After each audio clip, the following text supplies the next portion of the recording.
안녕하세요. 율렉입니다. 반갑습니다. 이번 시간부터는 저희가 스프링 프레임워크를 이용해서 자바를 가지고 웹 개발하는 방법을 알아볼 건데요.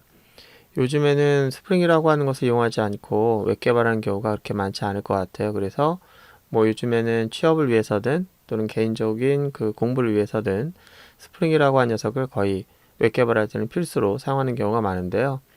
이 스프링이라는 녀석이 왜 우리에게 필수가 되는지는 조금 이따가 간단히 설명을 하고요. 오늘은 첫 시간이기 때문에 스프링이라고 하는 녀석이 무엇이고 우리가 왜 스프링을 배워야 하는지 그런 부분에 대해서 포커스를 맞춰서 얘기하고요.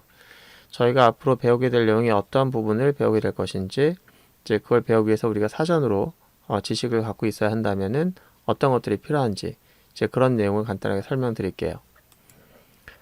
일단 스프링 프레임워크라고 하는 녀석을 소개하려고 하는데요. 어느 순간 자바 개발자들에게 스프링이 확 이렇게 들어왔어요. 그리고 우리가 스프링을 쓰지 않고는 개발할 수 없는 것처럼 많은 사람들이 얘기를 합니다. 그렇다면은 스프링이 어느 순간 우리에게 다가왔고 왜 스프링이 이렇게 다가오게 됐는지, 그리고 지금 우리가 왜 스프링을 쓰고 있는지 그런 얘기를 좀 해봐야 될 것 같아요. 요즘에는 이제 스프링 사이트에 가시면은 굉장히 많은 프로젝트들이 이렇게 목록화되어 있어요. 주소는 spring.io 이렇게 되는데 한번 가보시면은 이런 목록을 볼 수 있을 거예요. 물론 메인 페이지에 나오는 건 아니고요. 위에 메뉴 보시면은 프로젝트라고 하는 메뉴가 있습니다. 클릭하시면은 이렇게 많은 프로젝트들이 있어요. 근데 스프링이 처음 우리에게 다가왔을 때는 이렇게 프로젝트가 따로 있는 것이 아니었고 그냥 스프링 프레임워크만 있었습니다. 물론 이렇게 박스도 없었고요. 그냥 스프링 프레임워크였는데 여기서 우리에게 그 스프링이라고 하는 존재감을 보이게 된 이유는 바로 이 두 가지 때문에 그렇습니다. 여기 보시면은 스프링이 갖고 있는 기본적인 내용은 이거였어요. 디펜던시 인젝션 기능과 그 다음에 트랜잭션 매니지먼트, 이 두 가지가 우리에게는 굉장히 중요한 그런 기능이었는데 이 두 가지의 기능은 일반적인 그 소프트웨어 개발할 때는 그렇게 중요하지 않을 수 있습니다. 일반 스탠다드한 응용 프로그램 만들 때는. 근데 엔터프라이즈 어플리케이션 만들 때는 이 디펜던시 인젝션이 굉장히 중요했고요. 그 다음에 이 트랜잭션을 관리해 주는 거, 물론 JDBC 라이브러를 이용해서 데이터베이스 연동을 해본 적이 있는 분들은 거기 커넥션 덕을 잘만 이용하면 이 트랜잭션은 관리를 할 수 있지 않느냐 이렇게 얘기할 수 있는데, 그거는 좀 얘기가 다른 게, 저희가 DAO라고 하는 또는 서비스라고 하는 레이어를 만들어서 프로를 만들게 되면은 이 커넥션이 끊어지는 함수들을 묶어 가지고 하나의 트랜잭션을 관리해야 되는 경우가 생겨요. 저희가 DAO라든지 서비스라고 하는 그런 계층을 이용해서 서비스 함수들을 이렇게 나눠 놓게 되는데, 그렇게 되면은 JDBC가 제공하고 있는 커넥션을 공유하기가 어려워요. 그렇게 되면은 그 JDBC 자체의 기능으로서의 트랜잭션 관리는 불가능하거든요. 어쨌거나 그 나중에 뒤에서 우리가 알아보도록 하고요. 이 트랜잭션 관리가 좀 어려웠던 부분들이 엔터프라이즈에서 있었는데 이 두 가지를 이 스프링이라는 녀석이 아주 깔끔하게 제공해 주는 겁니다.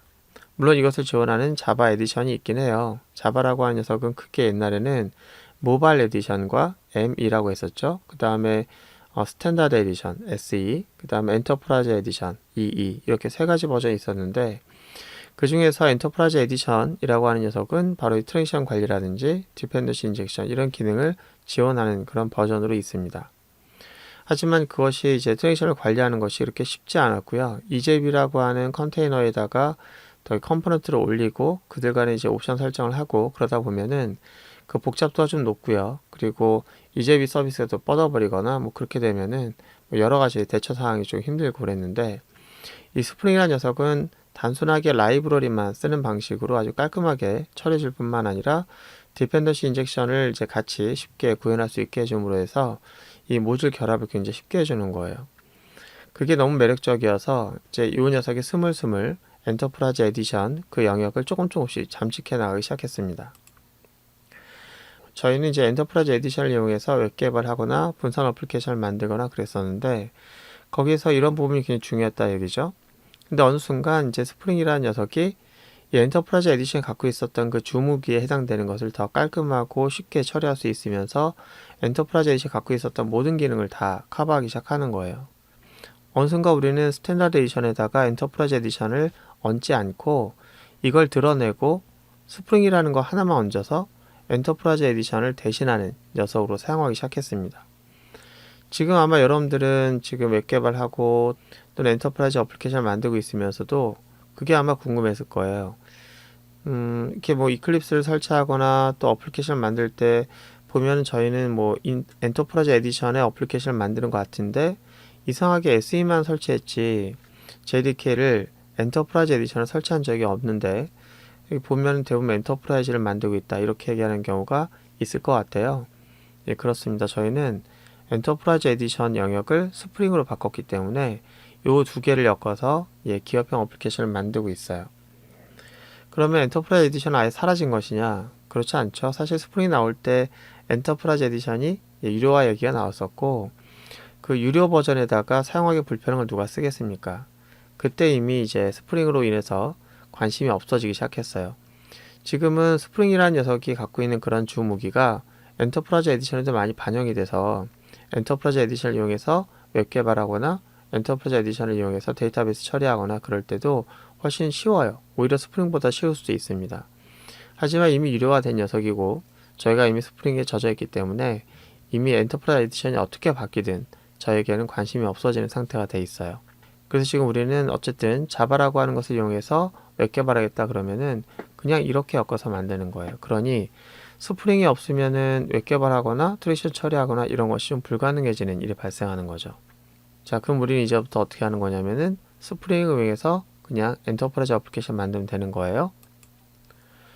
우리는 선택할 수는 있습니다. 아직까지 S 위에다가 E를 얹을 것인지 SE에다가 스프링을 얹을 것인지 때로는 어떤 회사는 E와 스프링을 같이 섞어 쓰는 경우도 있는데요.